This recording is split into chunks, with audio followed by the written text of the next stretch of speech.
Women during the New Deal, you probably take for granted that women hold important jobs and contribute to their family's financial security.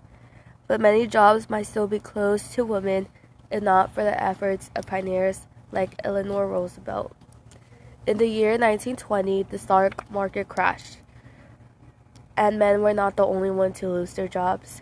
By the 1930s, about 2 million women were unemployed as well. The First Lady was among the President's chief advisors, and her progressive beliefs strongly influenced him. Eleanor worked to pursue those in charge of completing the New Deal to include positions for women in their relief programs. She pointed out that many women were earning their college degrees and entering the workforce with fresh ideas that the nation urgently needed. Mississippi legislator Ellen Woodward was the one to lead the CWA that required that each state hired a woman to direct the program. A letter written to Eleanor Roosevelt by a 15-year-old girl from Alabama in 1936.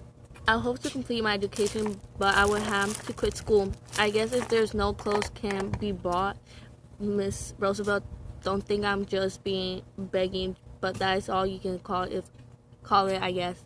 There is no harm in asking, I guess, either.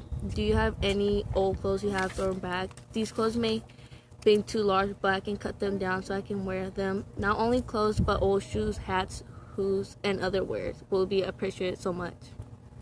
Eleanor Roosevelt received 100 of letters from Americans asking for help during the Great Depression after leaving the White House in 1945. She continued to fight for social change and to champion human rights. Eleanor Roosevelt and Ellen Woodward were not the only influential women in the Roosevelt administration.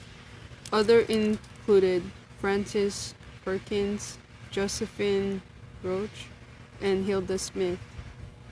Frances Perkins, a labor rights activist from New York, was appointed Secretary of Labor by FDR.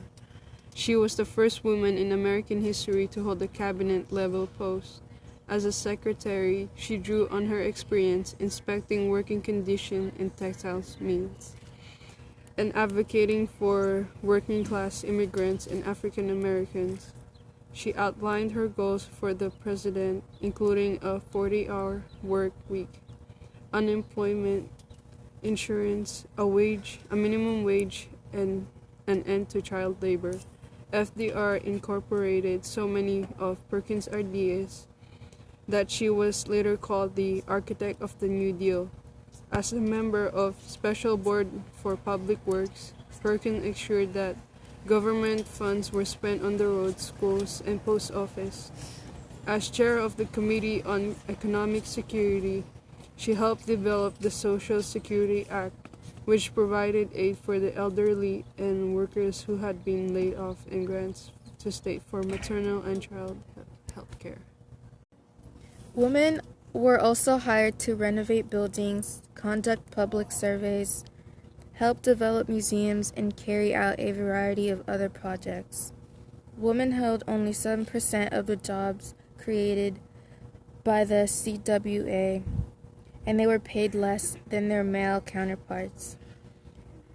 The situation improved when FDR established the Works Progress Administration in 1935, replacing FARB. By 1938, there were more than 13% of the people working in the agency were women.